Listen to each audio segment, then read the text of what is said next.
viagem, mais que um plano, uma tranquilidade.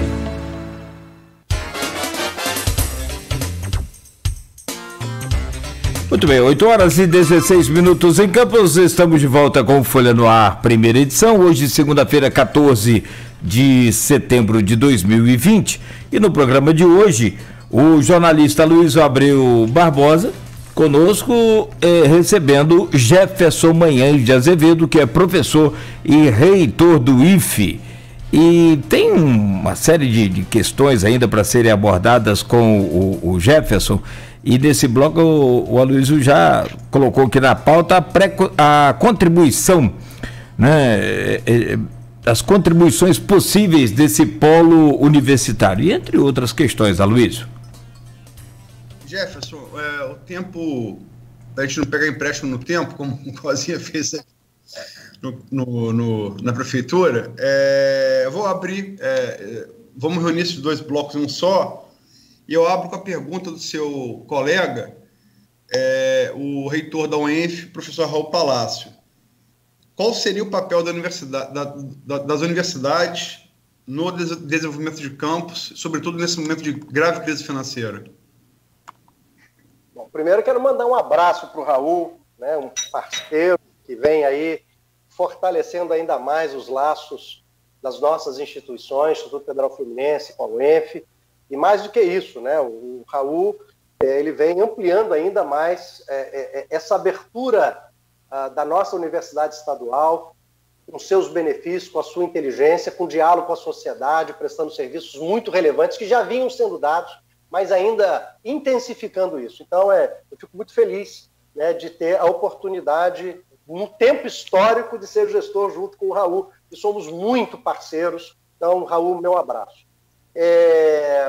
Aloysio, Campos é uma das poucas cidades do interior desse país com esse tecido de inteligência, né? Na área da ciência e da tecnologia, né? Eu gosto de dizer que a ciência e tecnologia é a sofisticação da inteligência, né? E olhando tecnologia de maneira ampla, não são os artefatos tecnológicos, a construção de artefatos tecnológicos, de computadores, de objetos, né? Mas a capacidade de você aplicar o conhecimento nas diversas áreas. Tudo isso é tecnologia, né? É a ciência que vai se transbordando e buscando atender a sociedade.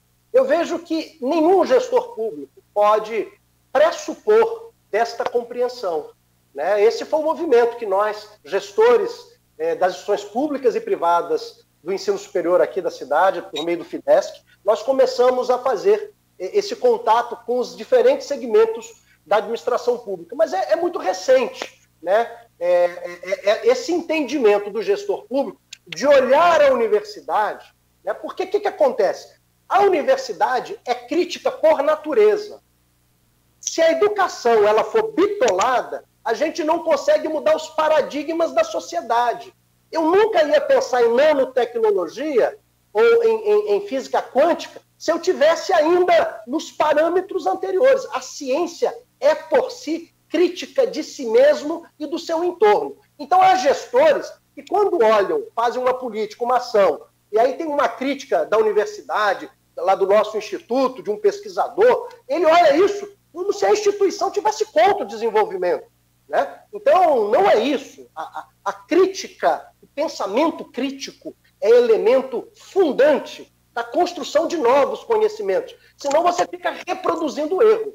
Então, nós podemos contribuir muito mais do que já o fazemos. Tem movimentos hoje da administração pública com as nossas universidades, louváveis, sementes importantes, mas também eu não posso achar que toda a solução, né, ela vai se dar numa única relação. Mas eu tenho certeza absoluta que não há espaço mais privilegiado na nossa cidade para um debate, mas é um debate que não é um debate de convicções, né? Porque está famoso isso, é o debate de convicções. Eu acho isso e você acha aquilo e você sai na briga.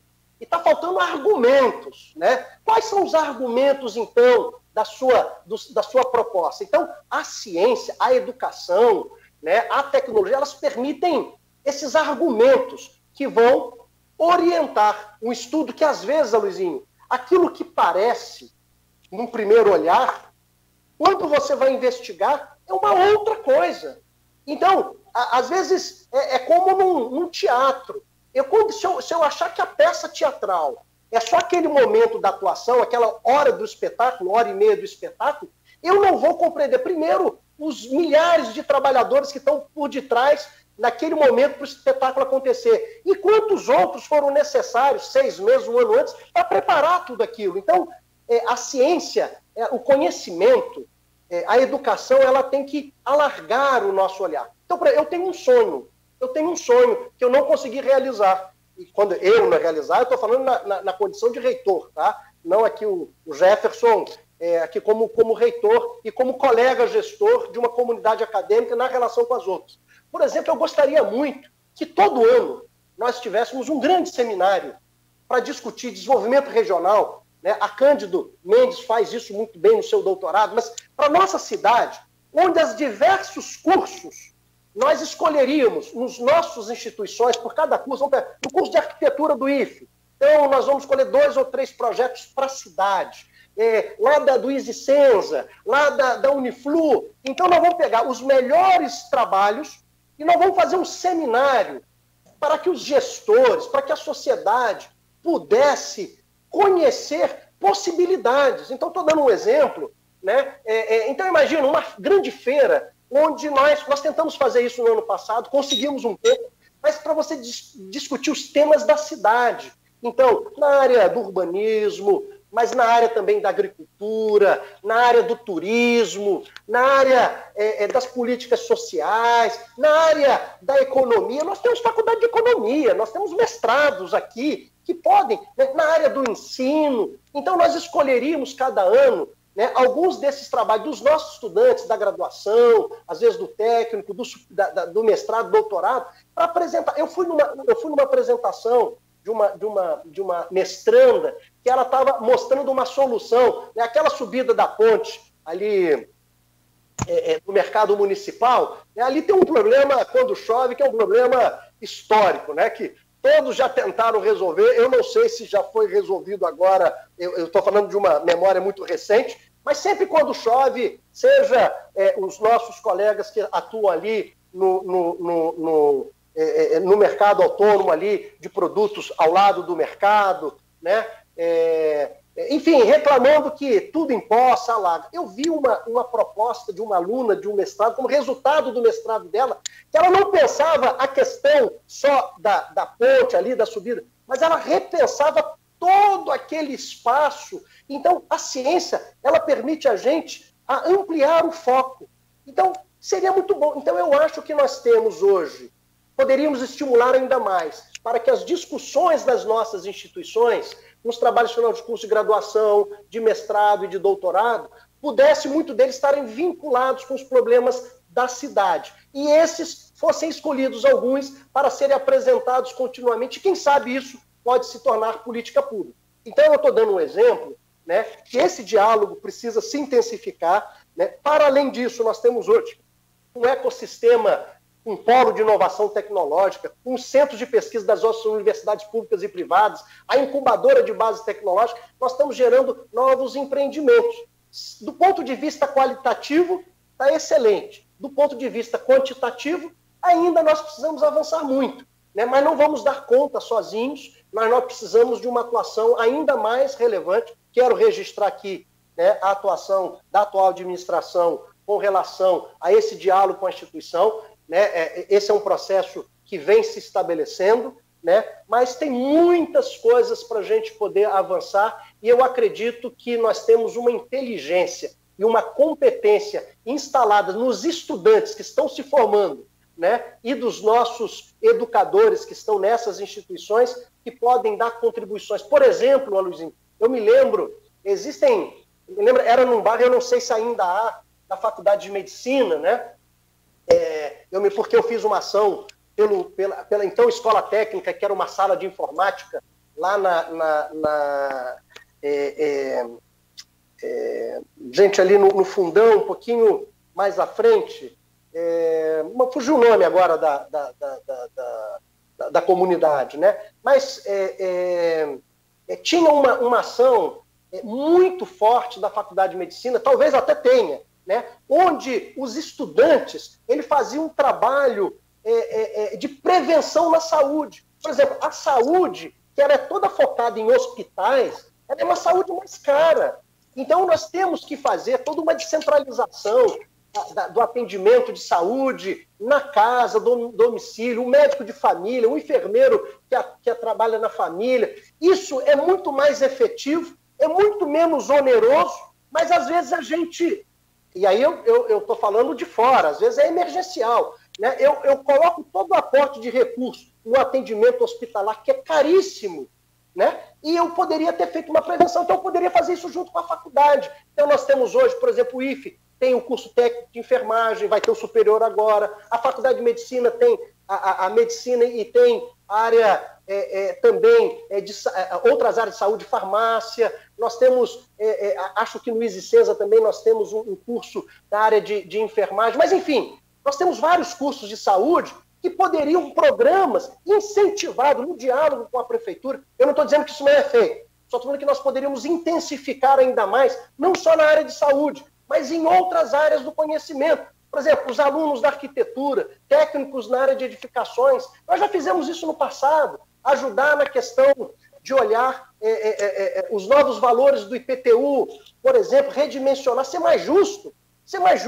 aqueles que podem pagar mais e aqueles que não podem pagar, então fazer um redimensionamento. Eu posso usar essa competência instalada, eu não estou falando que isso é fácil não, Aloysio, tá? Essa orquestração não é fácil, mas nós temos que ter essa vontade de buscar alternativas, que eu uso essa inteligência do aluno que está se preparando, que ele tem uma obrigatoriedade, muitas vezes, de fazer um estágio, né? E muitas vezes esse estágio, por ser obrigatório, ele não é remunerado, né? Guardado todas as condições de segurança, toda a orientação do professor, né? Com toda uma estrutura também do serviço público. Eu estou falando assim, isso pode ajudar muito a baixar o custo dessa ação pública, usando essa inteligência que está se formando. Então, eu devo ter o quê? 20 mil, hoje, jovens e adultos que estão nos espaços das nossas universidades. Parte deles poderiam estar aqui na instituição, atuando na ação pública. Então, isso já é feito muito pontualmente, né? Eu estou aqui, só peço desculpas aos nossos colegas aqui do Uniflu, da Universo, que também tem curso de enfermagem. Eu quero aqui dizer o seguinte: nós podemos potencializar a ação educativa. Então, nós temos hoje a UF, nós temos hoje, que pensa em desenvolvimento regional, tem mestrado, com uma potência, né, de pensamento. Nós temos a Federal Rural, que pode ajudar na parte com a UENF. Nós temos o IFE, né? Nós temos o conjunto das universidades particulares, todas elas podendo ajudar, né? Agora, eu tenho que articular, né? Acabou o tempo em que o meu recurso, eu vou dar conta de tudo. Esse tempo passou. Nós vamos ter que ter no tempo agora da colaboração, da partilha. Isso, a ONU que fala. A ONU, ela define 17 objetivos para a Agenda 2030. Na verdade, são 16. O 17º chama-se parceria, porque ela diz, não é possível fazer nada, fome zero, né, atuação ambiental, sem você ter parcerias. Houve um tempo nessa cidade que os gestores se sentiam tão poderosos com os recursos que tinham, que eles se abriam mão das relações com os outros poderes, com o setor privado. Quantas empresas sérias nós temos no município que querem ajudar o município, tem compromisso, porque também passa a imagem que todo o setor privado, assim como o setor público, está corrompido, que só quer isso ou aquilo. Quantas instituições... Eu sou da Câmara de Desenvolvimento do Porto do Açu, né? Uma empresa com uma série de preocupações ambientais. Tem problemas? Tem problema, então, mas nós vamos estar lá atuando, né, para a gente poder estar pensando junto, né?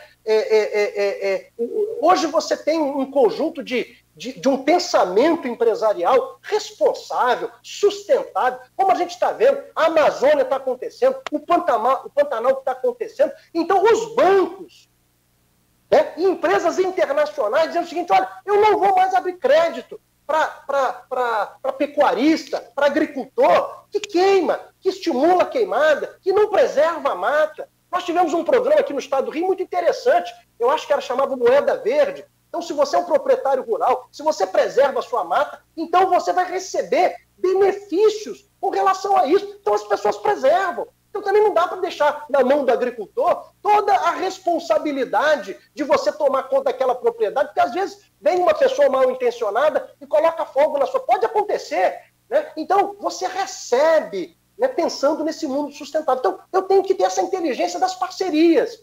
Então, as universidades hoje podem ser grandes parceiras, mais parceiras do que já são hoje. O nosso papel não é só formar pessoas competentes, mas é colocar essa inteligência a serviço da população, para que a gente tenha uma sociedade mais harmônica. Então, pensar diferente. Então, olhe para a universidade. Olha, uma vez eu recebi uma crítica, nós fizemos um professor nosso, ele fez um portal dos royalties, né, e mostrava quanto que a prefeitura recebia de royalties. O que nós recebemos de políticos, o que nós recebemos de gestores, para que esse colega tirasse esse portal do ar, para que a gente pudesse coibir esse colega da sua ação. E qual foi a posição do Instituto Federal Fluminense? Qual foi a posição da Universidade Cândido Mendes naquele momento? O pesquisador tem que ter a liberdade de pensar. Agora, liberdade de pensar, transparência pública, ela não pode ser confundida com apologia à criminalidade, com aquilo que diminui a dignidade do outro. Então, não é essa liberdade de expressão que nós estamos falando, mas uma universidade, uma instituição que não é livre para pensar, ela só serve mesmo, aí eu vou dar a razão, para doutrinar. Doutrina-se naqueles espaços de coação, nos espaços em que você limita, em que você faz chantagem, em que você faz ameaças. Se você, reitor, eu vou na próxima eleição, não vou respeitar a eleição, vou colocar quem eu acho que é melhor para o meu entendimento. Então, o espaço da universidade, o espaço da escola é o espaço da crítica, do pensar diferente, mas também o espaço da gente construir os pactos da sociedade e a responsabilidade. O conhecimento tem que estar a serviço da sociedade. Jefferson, 8h34, tem aqui tem várias manifestações, infelizmente eu não vou poder ler todos, peço desculpas aí aos participantes, agradeço pela participação. Tem muitas perguntas também no grupo de WhatsApp do programa que eu não vou poder reproduzir todos aqui, fiz do Raul, abrindo esse bloco, mas tem aqui no comentário do streaming, o Henrique da Hora, pergunta assim: haverá comentário sobre o PSDB? O diretório estadual destituiu o municipal. Henrique, a abertura, antes da entrevista com o professor Jefferson, foi dedicada a esse assunto. Peço que você veja depois a gravação do streaming. Ele está no primeiro bloco, antes da abertura com o professor Jefferson. Jefinho, 8h34, precisamos partir para o bloco final. Se cogitou uma nota na coluna do Saulo, na Folha, que você pudesse ser candidato a prefeito na eleição agora de novembro. E depois, numa entrevista que você deu a mim e ao Aldir, se eu não me engano, Aldir Salles, editor de política da Folha, você acabou desmentindo aquela nota e dizendo que o seu objetivo era se candidatar à reeleição no IFE, a qual você, de fato, se candidatou e venceu. Inclusive, promovemos aqui democraticamente debate com você e com os outros dois candidatos, né? naquela oportunidade, aqui no Folha no Ar. Mesmo de fora do páreo, você tem uma história familiar, né? Seu avô foi prefeito de Campos, inclusive é opositor político do avô do atual prefeito, né? Rafael Diniz. José Alves Azevedo batiza aí a rodoviária de Campos, né? A rodoviária antiga. E você tem uma história também de militância política. Você é filiado há muitos anos ao Partido dos Trabalhadores, ao PT. né, dentro dessa perspectiva de história familiar, de história pessoal e da experiência que você acumulou ao longo desses anos como gestor da maior instituição de ensino de campos da região, que tem um orçamento maior do que de muitos municípios da região, como é que você vê, como é que você projeta essa eleição aí a novembro em Campos, a prefeito e vereador? Bom, primeiro, Aloysio, eu quero dizer assim, naturalmente a gente fica muito honrado quando o nosso nome é lembrado para uma posição de ajuda, de compromisso, de exercício mais ativo da nossa cidadania, né? Eu acho que poder ser um gestor público, seja da nossa cidade, ou exercer qualquer função em movimentos que são coletivos, são de pessoas, quando são reconhecidas, né? Isso mostra uma credibilidade, mas eu sempre atrelei isso muito a esse grande instituto, né, o Federal Fluminense, né, que ele é muito ativo na história dessa cidade e, portanto, se confunde muitas vezes, né? Então, a gente fica muito exposto no bom sentido, né, quando a gente atua numa instituição dessa, que realmente é uma instituição muito relevante, onde eu aprendi a ser professor, né, porque eu sou engenheiro de formação, então aprendi a ser professor, foi onde eu aprendi a ser gestor, e é onde também eu venho aprendendo a cada vez mais a ter a convicção de que eu estou no espaço da educação, que é o espaço que eu vi com muita clareza, e agora eu tenho certeza de que a minha decisão foi muito acertada na perspectiva da educação profissional e tecnológica. E também eu posso dizer a você que eu tenho muito orgulho da história política do meu avô, tenho muito orgulho da história funcional de servidor público. Meu pai era auditor fiscal, uma função muito tensionada pelas possibilidades de malversação, né, e de conluios. Então eu tenho muito orgulho, né, e é isso que eu trago, né? Eu tenho certeza que meu irmão está assistindo aqui, talvez não seja minha irmã, mas nós todos da família nos sentimos muito orgulhosos com essa questão. Mas também não confundo, né, que isso não é credencial para o meu futuro, né? A credencial do meu futuro é aquilo que eu faço, aquilo que eu construo a partir desse patrimônio cultural, de valores, de experiência. Então, ser neto de Dr. José Alves de Azevedo, né, como ele era conhecido, né, não me credencia a priori, né, que eu vou ser um bom gestor, né, mas ele sim mostra que esta pessoa teve oportunidades, infelizmente é o que a maioria, muitas pessoas, ou a maior parte da população não tem a oportunidade aos bens culturais da sociedade, isso ainda está muito restrito, né? Mas tem patrimônios da sabedoria. A sabedoria e a ética, elas não estão circunscritas a quem tem poder intelectual. A sabedoria popular é algo importantíssimo. Quantos senhores, senhoras, quantas pessoas, mesmo na mais miserável condição, em virtude das contradições sociais, são pessoas que mostram sua sabedoria, não se curvaram diante das condições materiais para se envolverem em conluios. Então, são bons exemplos. Então, bons exemplos nós temos muito, mas isso não é credencial. O que é credencial é o que eu faço a partir disso. É o que eu faço a partir do conhecimento.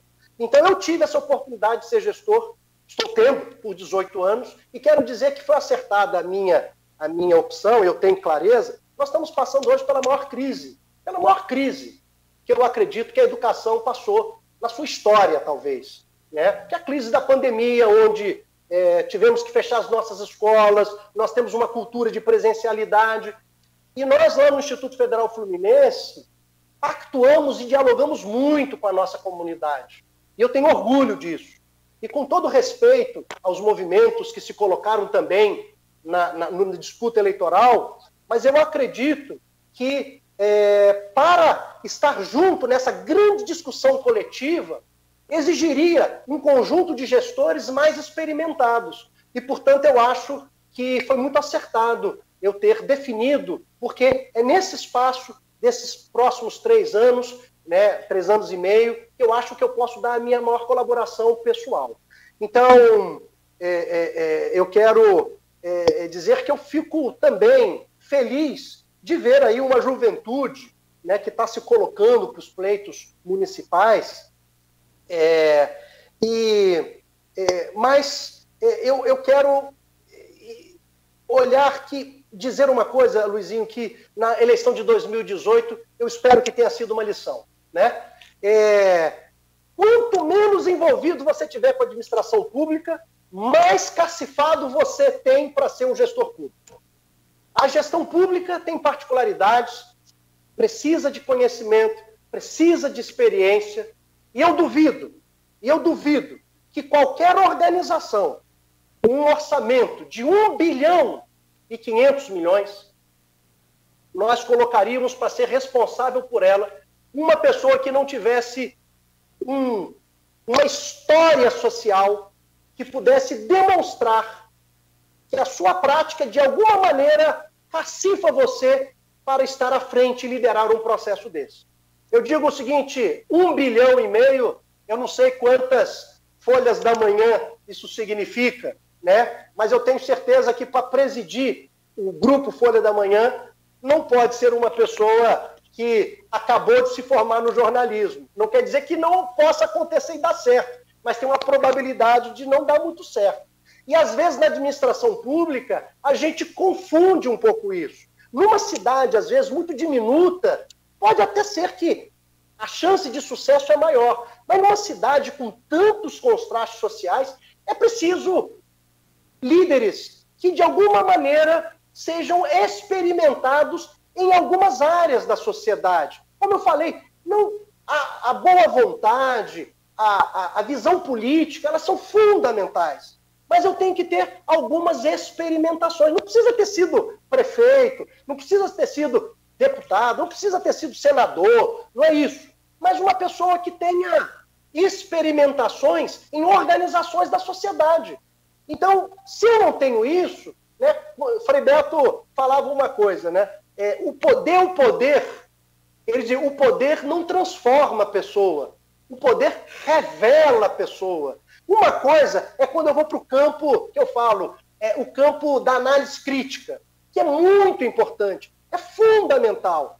Mas analisar o passado é muito mais fácil do que você voltar naquele tempo em que você tinha que ter uma visão de futuro, que quem está no futuro analisando o passado, ele consegue ver com mais clareza qual era a conjuntura, quais eram as forças. Mas quem está no momento da decisão, muitas vezes, Aloysio, é uma coisa, é o feeling, é o conjunto de experimentações do passado que permite que você saiba, olha, eu acho que esse caminho é um pouco melhor. Engana-se aquele que acha que a administração pública é técnica. A técnica é muito importante, mas são opções políticas. Engana-se também que um grande empresário seja um cara que só trabalha com os números, com a técnica. Não, ele tem que ter visão, ele tem que ter perseverança, ele tem que ter lastro, né? Muitos fracassam. Não é o instrumento técnico, o elemento, ele é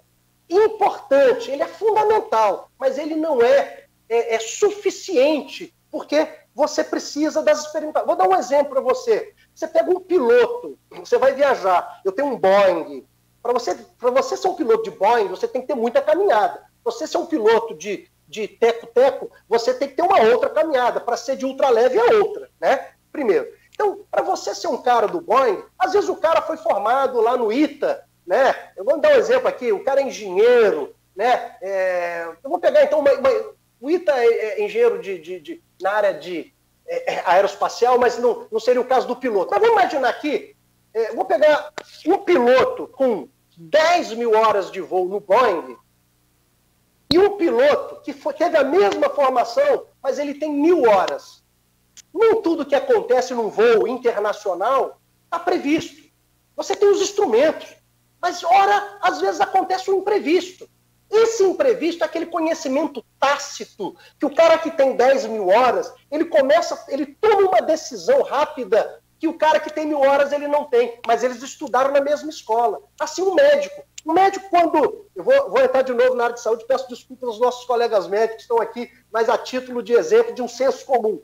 Você vai fazer uma intervenção cirúrgica e você aprendeu os órgãos, né, todos separadinhos, né? Eu estava conversando com um colega de doutorado, eu disse, Jefferson, às vezes uma pessoa idosa, uma pessoa obesa, quando você abre e olha assim, você não sabe muitas vezes qual a diferença, o limite de um órgão com o outro que ele colou. Às vezes, aquela pessoa que acabou de se formar, ela não vai ter a mesma destreza de tomar uma decisão. Olha, vamos ter que fazer intervenção aqui, apesar de hoje você ter uma série de exames.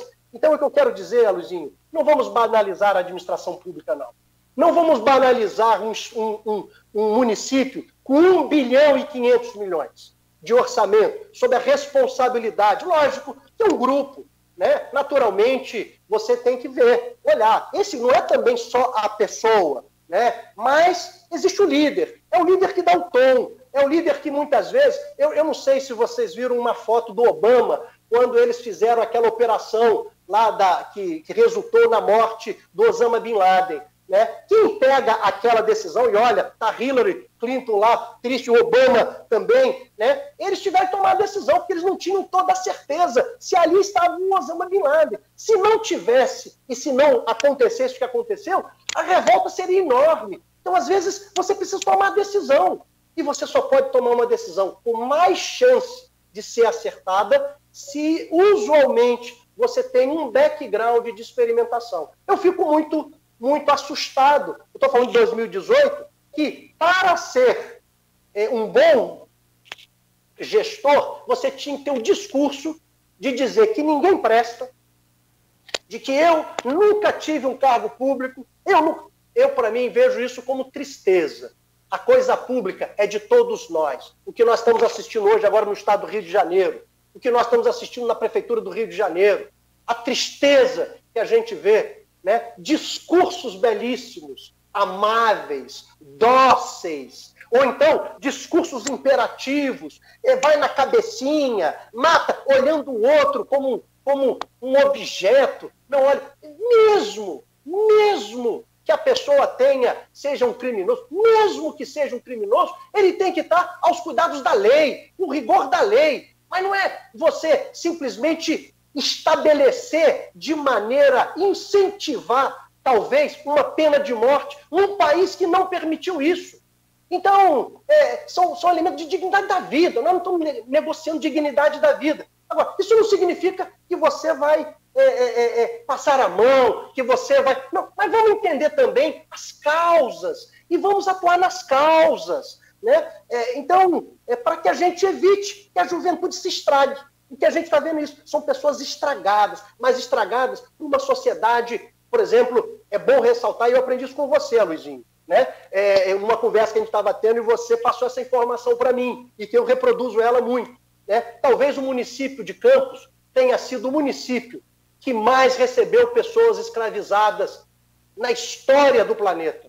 Né? Então, você olhar isso, né? Uma cidade como nós, com tantas contradições, né? E eu quero cobrar da juventude que ela seja meritória, que ela consiga tudo. Se eu não dou, às vezes, as condições materiais para essa juventude, para essa criança, para que ela possa perceber na educação, perceber na ciência, como uma possibilidade dela ajudar a sociedade, porque o que ela aprende na vida, não no discurso bondoso, mas na vida, na rudeza da vida, é que ninguém se importa com ela, que ninguém quer nada com ela. Então, se ninguém quer nada com ela, ela também não vai querer nada com ninguém. Isso chama-se um rompimento das relações sociais. Né? Não existe mais a empatia, porque eu só defendo aquilo que eu me sinto parte. Numa escola, por exemplo, o aluno que sofre bullying, o aluno que de alguma maneira desrespeitado pelo professor, ele para de aprender, porque ele não se sente parte daquela turma, não se sente parte daquela escola. Aí o que acontece? Sai da escola, vai ser abrigado por um traficante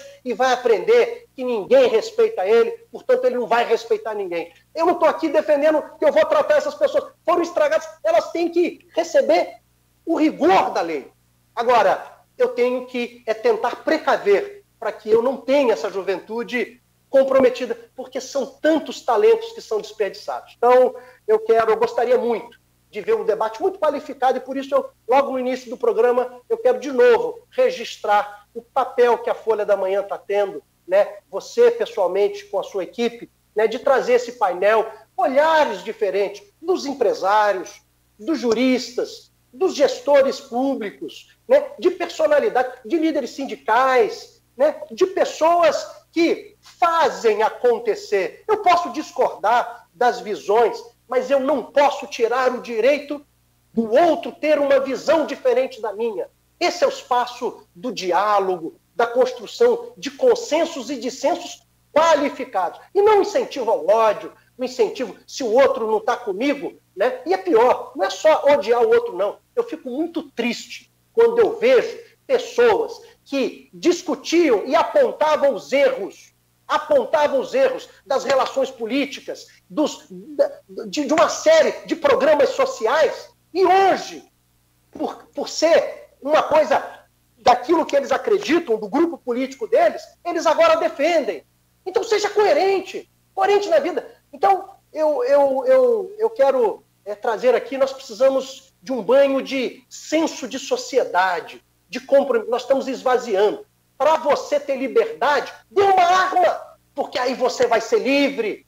Isso é um assinte à sociedade, porque a democracia, a construção do Estado moderno, contemporâneo, é você delegar ao Estado o poder da violência e não ao indivíduo. E, portanto, dizer que você vai ser livre quando você tem uma arma, você vai ser livre quando você pensar por si mesmo, quando você puder ter uma sociedade que você tenha a dignidade do seu trabalho, do seu salário ou do seu empreendimento. Essa é a sociedade livre. Dê um livro, dê lápis, dê caderno, não dê arma. Então, incentivar o ódio é incentivar a tensão social.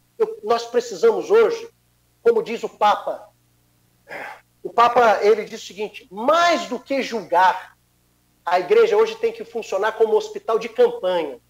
Um hospital, nós precisamos acolher as pessoas, tem muitas feridas, as pessoas estão muito entristecidas, as pessoas estão com muito medo, as pessoas estão com dúvida do futuro, as pessoas estão inseguras, às vezes, com relação à sua refeição. Eu aprendi quando eu fiz um trabalho social no lixão, aqui de Campos, há muito tempo atrás, onde o futuro delas era próximo à refeição. Eles trabalhavam à tarde para garantir o café do outro dia. No outro dia, eles trabalhavam à parte da manhã para conseguir o almoço naquelas condições.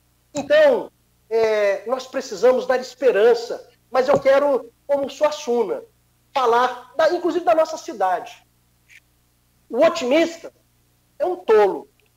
O pessimista, um chato. Eu quero ser um realista esperançoso diante da dificuldade. Porque se um educador, se um líder não tem esperança, não tem utopia, que é o espaço da religião, que é o espaço da educação, que é o espaço daqueles que têm compromisso com o futuro, nós temos que ser esperançosos, mesmo diante de uma situação difícil. E esconder o problema não é a forma mais salutar de enfrentar o problema. Talvez com as universidades, talvez com o diálogo com a sociedade, apresentar mais para as pessoas, apresentar dúvida. Eu sou reitor, algumas pessoas às vezes achavam, qual vai ser a receita para a gente fazer nesse tempo de pandemia, para fazer atividade remota? Eu vou dizer, eu não sei tudo, eu tenho algumas pistas, mas vamos conversar. E aí nós conversamos, articulamos mais de 3.000 pessoas em audiências públicas e pensamos propostas, ouvimos, aprendemos diferente. E esse coletivo começou a encontrar um caminho.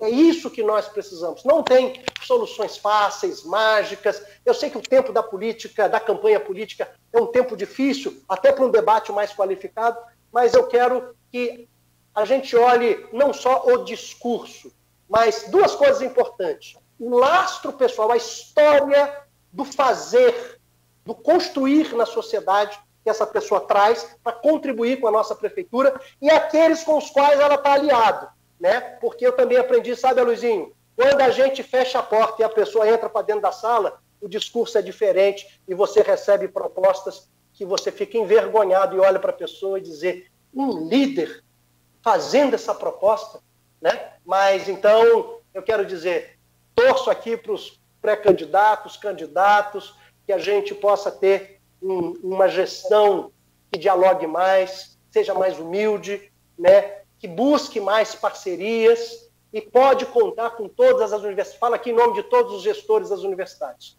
Posso falar em nome da nossa academia, talvez com raras exceções, mas eu tenho certeza que nós podemos pensar juntos, mas não temos a solução. Não temos a solução. Jefferson, se cortar, você desculpe, mas é porque estamos chegando no final do programa. Você fechou aquele painel publicado no dia 5 de setembro desse mês, no penúltimo sábado. Você, por uma questão de... Até depois te mandei um áudio falando que você sabe aproveitar as oportunidades. Você sabia de antemão quem eram os entrevistados, que você ficaria por último, o critério ali da ordenação das respostas, a ordem alfabética. E Jefferson, num painel com Edilberto e Inês, né, é o último, é o J, né, vem depois do I. E você aproveitou bem, você deu, inclusive eu usei como na edição, não por ter sido seu, mas porque eu achei um bom fechamento para o painel, que você repete aqui agora. Entretanto, não há soluções mágicas e de curtíssimo prazo. Caso alguém apresente, desconfie. Você está falando da eleição a prefeito agora de novembro, da campanha. Você falou de maneira muito ampla, usou o exemplo de várias analogias da educação, mas agora eu queria que você falasse, para finalizar, estamos 3 minutos de acabar o programa, da parte mesmo político-partidária. Primeiro, você vê segundo turno como maioria enxerga a possibilidade de ser uma eleição prefeito em 2 turnos? E se sim, em caso positivo, se você vê essa possibilidade da eleição do pleito ser disputado em 2 turnos, quem você projetaria nesse segundo turno? De maneira objetiva, por favor.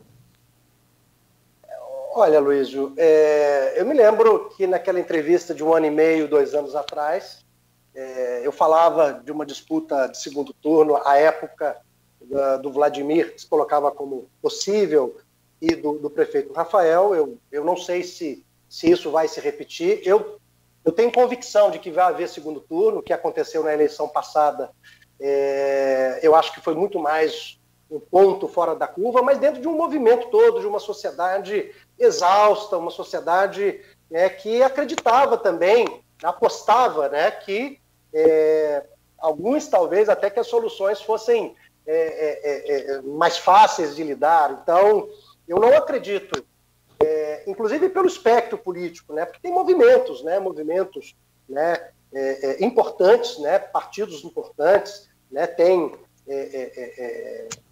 referências. O Caio vem de um movimento político de ex-prefeitos, tem a professora Odisseia, que é uma pessoa que vem de um partido importante, de uma história que já ocupou a Câmara dos Vereadores, ela tem uma participação política, Tem uma jovem também que está se colocando, peço desculpa se eu confundir, a Natália, não é isso? Vários, do pessoal. Isso, que vem de um partido também, que vem se destacando no país por posicionamentos muito coerentes historicamente. Então, assim, eu digo o seguinte, eu só posso afirmar para você, eu não apostaria quem estaria no segundo turno, mas eu aposto quem está no segundo turno. Para mim, vai haver segundo turno. Dificilmente, com essa quantidade de candidatos, com expressão, me parece, tem alguns outros, eu peço desculpas aqui aos pré-candidatos ou candidatos, se a gente confunde os nomes aqui, mas eu não tenho o nome de todos, mas assim, eu quero dizer que são potências, e por você ter essas potências, isso equilibra mais o jogo, porque parece que não, um candidato que tem às vezes 5%, ele inviabiliza a majoritária de um outro que poderia ter. E eu pessoalmente acho que o segundo turno é uma boa disputa, porque eu não vou gerir essa cidade sozinho, e eu não posso achar que eu vou gerir, é uma inocência, Alguns na eleição de 2018 diziam isso, fulano vai ganhar, o Beltrano vai ganhar e vai fazer tudo diferente, E quando a realidade se impõe, a gente percebe que a máquina pública, que a legislação, que a cultura, que a história tem pesos muito fortes, né? Não basta a boa vontade, um discurso, né, que possa sugerir um puritanismo. Então, isso não é problema. A arte da política tem que negociar, mas negociar não significa negociata, né? Assim como fazer política não é politicagem. Então, um bom gestor é aquele que negocia. Pega um bom empresário, qualquer grande empresário de destaque, soube negociar. Tem hora que tem que saber ser duro, mas tem hora que tem que ser acolhedor, tem hora que tem que tomar decisões não simpáticas, mas tem que negociar, tem que conversar com o servidor, tem que motivar os servidores públicos, né? Eles têm que ser vistos não como um peso para mim, mas como uma possibilidade de um conhecimento instalado que vai poder fazer com que as políticas públicas aconteçam. Um servidor público motivado, eu digo para você, esse é um elemento fundamental, mas ele tem que ter uma líder, que tem que ter referência moral, tem que ter uma história, tem que ser uma pessoa que dialoga. Então, eu não iria dizer para você aqui, não me arriscaria como me arrisquei naquele tempo, a falar quem viria para o segundo turno, com certeza, para não ser injusto, nós estamos muito próximos. Naquele tempo eu me sentia um pouco mais tranquilo para fazê-lo, porque sempre a máquina pública tem um peso grande, né, e uma outra liderança, só que hoje, com essa quantidade, né, e com essas possibilidades, opções interessantes, né, eu acho que a população vai ter oportunidade de escutar melhor. Eu espero, né, mas não sei quem vai para o segundo turno. Então, eu não tenho... Aí eu posso... Sabe por quê? Não é que você saiba, mas assim, você fez uma projeção, como você bem disse, né, lá atrás, entre mais de um ano, se projetou como os polos da eleição Vladimir e Rafael, ou Rafael e Vladimir. E você agora, você fez uma projeção, você colocou Caio também nessa projeção, pelo que eu entendi de sua resposta. E citou outros candidatos, né? Você acha que... ficaria entre quem? Eu não falo logicamente, eu estou falando para você apostar, mas uma projeção. Eu vejo a professora Odisseia com uma força política, o Caio é uma força política, talvez muito mais pelas suas referências do passado, e aqui eu não estou falando se são boas ou ruins, tá bom? Eu estou dando é um movimento político que tem uma relevância, até você trouxe aí, partidos estão, né, se articulando. O Vladimir vem com uma força também muito expressiva, eu não tenho dúvida disso. O prefeito, sempre a máquina pública, está realmente, é notório, né, com desgaste muito grande, mas a campanha política pode ser uma oportunidade também para que ele possa dar a versão, a narrativa, que ele possa justificar algumas ações. Então, eu acho... Apesar de achar essa jovem Natália um expoente, eu não sei se o pessoal ainda tem uma estrutura política, não sei, mas tem um campo universitário que é muito mais aderente. Então, na eleição para governador, quem diria, né, que o governador que agora está pela justiça afastado, né, ganharia, por exemplo, né, do ex-prefeito... Eu tenho dificuldade com o ex-prefeito do Rio de Janeiro, o Paes, que aparecia como funcionário, né, e de repente aparece, né, o Witzel lá, que ninguém conhecia. Então, assim, as surpresas, elas acontecem, é uma coisa atípica para o distanciamento social, né, a questão tá difícil, a internet vai ser importante nesse momento. Então, assim, eu preferia, assim, pedindo, assim, eu não sou muito de não responder, mas eu preferia deixar esse conjunto de 4 candidatos que me parece que se colocam, não vi nenhuma pesquisa, mas se colocam aí com certo destaque. Só um segundo, esses 4 seriam Vladimir, Rafael, Caio e Odisseia? É que eu acho que esses são os 4 que me parecem que têm uma certa... um astro em conhecimento, já tiveram cargos da nossa cidade, portanto, tem pessoas Roberto que já Henrique, o conhecem. Roberto Henriques, que já foi prefeito, deputado estadual. Por isso que eu fico com medo de falar. Pode falar a relação completa aqui? Não, vamos lá. O Roberto é uma pessoa que, pessoalmente, é uma pessoa muito, muito afetuosa, né? Uma pessoa muito cuidadosa, pelo menos no trato pessoal. De fato, eu não tenho essa leitura... Professor... podemos nos surpreender, mas podemos nos surpreender. O Roberto é uma pessoa que tem um compromisso, né, histórico aqui na cidade, é muito conhecido, né, tem uma oratória muito contundente, né? Então, é possível, né? Mas eu iria para esses 4 aí, mas muito senso comum, tá, Aloysio?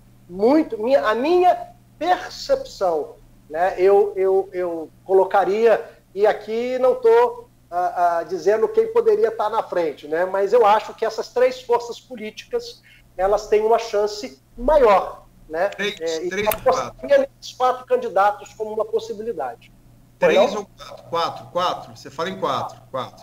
Só para lembrar, o Cláudio tentou falar aí, a gente tem os candidatos já, quer dizer, Beethoven tem essa intervenção, né, do PSDB.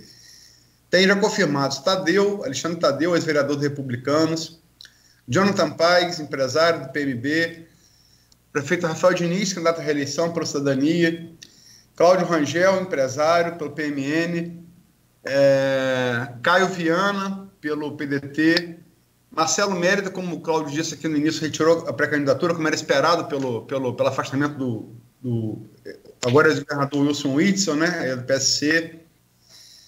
Odisseia Carvalho, confirmada pelo PT. Natália Soares, aí estou falando pré-candidatos que falta confirmar em convenção. E depois pelo TRE. Natália Soares, pelo PSOL. Vladimir Garotinho, pelo PSD. Bruno Calil, pelo SD Solidariedade. Fabiano Santos, coronel da PM, tenente-coronel da PM, pelo PSL. O Rede, no dia 16, entre João Damasio e outro professor, José Maria Peçanha, e Roberto Henriques. Só para... Então, eu quero dizer para você, você falou que Tadeu, eu não sabia que o Alexandre era candidato, é uma pessoa também muito conhecida, né? E, às vezes, né, ele tem um papel também, a partir do seu programa, muito destacado, né? Já foi vereador com muito destaque. Então, assim, o nome dele foi sempre muito colocado. Pode ser um outro nome também forte. Mas o problema, aquela convicção que eu tinha lá naquela reportagem, 1 ano e meio atrás, não tenho a mesma. Inclusive, ser assim, extremamente desordem, porque tem alguns dos nomes que estão postos que eu pessoalmente não conheço. Né? Então, isso não significa, às vezes, a pessoa tem uma base eleitoral, tem uma história que pessoalmente eu desconheço, então eu posso ter sido injusto. Peço desculpas a esses colegas pré-candidatos. Fico feliz por a gente ter um quadro de possibilidade tão variado, com tantas possibilidades, né, que as pessoas vão poder olhar. A única coisa que eu peço às pessoas é isso. Olhe o histórico, não só o que fala, mas o que vivenciou, as contribuições que teve, né, na sociedade concretamente, não só referências, né, de relações passadas, mas especialmente com quem ela está se coligando, né? Se essas pessoas que estão se coligando também são pessoas que têm esse compromisso social. Agora, é muito arriscado falar desses nomes, eu estou falando muito de senso comum, portanto, com um grau de tolerância, sabe, Aloysio? Muito grande, um grau de tolerância muito grande, porque nesse momento não me sinto preparado para, como eu falei, eu dei esses 4 nomes, mas tem aí, como você falou, outros nomes que eu desconheço, ou pelo menos conheço muito pouco, e isso não significa que eu falto com respeito ou que essa pessoa não tem um grande potencial. A vocês, peço desculpas se eu não citei, mas é aí por uma limitação minha mesmo, né? Então sempre é difícil fazer isso, mas eu confio aí na sabedoria popular, na gente poder, né, se não houver, né, a tão famosa fake news, robôs e tantas falcatruas, né, que nós encontramos na eleição de 2018, pode ser que, de fato, as pessoas possam ter maior liberdade em, de fato, conhecer as propostas, conhecer não só as propostas, mas quem está fazendo a proposta, ou botar aqui, não existe essa palavra, os quens, né? Aquele coletivo que se fechou em nome de um nome, em nome de uma candidatura, para tentar executar aquela proposta. Os tempos são muito difíceis, mas eu quero ser um realista esperançoso, como diz o Suassuna, né? Eu estou me colocando nesse espaço. Tá bom, Jefferson, 9h11, passamos aí bem do horário de encerramento. Te agradecer pela entrevista, peço desculpas, houve muito envolvimento pelo streaming e também no grupo de WhatsApp, nem eu nem Cláudio tivemos tempo de fazer todas, né? Mas agradecemos por todas elas. Agradecemos a você, Jefferson. Anunciar amanhã, Cláudio, Cristiano Miller, outro participante como o Jefferson foi, desses painéis, já 10 painéis sobre a crise financeira de Campos. Cristiano Miller, advogado e presidente da OAB, né, também com o mesmo tema, né, a crise financeira do município, que é muito grave, e derivando para essa eleição aí, opiniões sobre essa eleição e análise, essa eleição aí que já estamos hoje há 2 meses exato e 1 dia, né, das urnas de 15 de novembro. Obrigado, Jefferson. Eu que agradeço, Aloysio, perguntas muito inteligentes que nos deixam, às vezes, embaraçados para responder, né? Mas a qualidade desse programa enaltece a informação de qualidade. O que nós precisamos hoje é isso. Não precisamos de fake news, não. Precisamos de informação de qualidade para tomar a decisão mais acertada. Parabéns à Folha por todo esse envolvimento e, com certeza, o papel que vai ter nas eleições do nosso município. Um abraço. Ô Jefferson, vou te agradecer. Aloysio, você disse mais cedo no programa que teve uma nota no jornal Folha da Manhã, ou foi no blog, mas foi do Saulo Peçanha, né? Informando que o Saulo Peçanha que aventou a possibilidade do Jefferson ser candidato. E Jefferson, isso faz mais de um ano. E Jefferson disse que não, confirmou hoje que não. Mas Não, o Jefferson falou isso também na semana seguinte, há mais de um ano, numa entrevista que deu a Folha. Então, deixa ele... Não joga isso para cá, não, isso tem mais de um ano. Não, sim, eu quero que a gente faça aqui uma análise agora, depois do que eu vou falar. Não é sobre o comentário lá no blog, não. O Jefferson, sobre a posição do Jefferson, dá uma olhadinha aí no streaming do programa hoje e depois você vai ver se repete a sua decisão ou se não. Tá todo mundo te elogiando aqui. Tá certo? Obrigado. Um grande abraço. Um grande abraço, bom dia aí para você. Que se deixar, né, Luiz? A mosca azul pode pegar aí. Gente, tenham uma ótima segunda-feira. Obrigado pela audiência. Ao Jefferson, nosso bom dia. Muito obrigado também pela participação. E amanhã, 7 da manhã, estaremos de volta, conforme a Luiz já anunciou, com o Folha no Ar, primeira edição, o oferecimento dos laboratórios Plínio Bacelar e Clínica Proteus. É com o Cristiano Miller amanhã, a partir das 7 da manhã.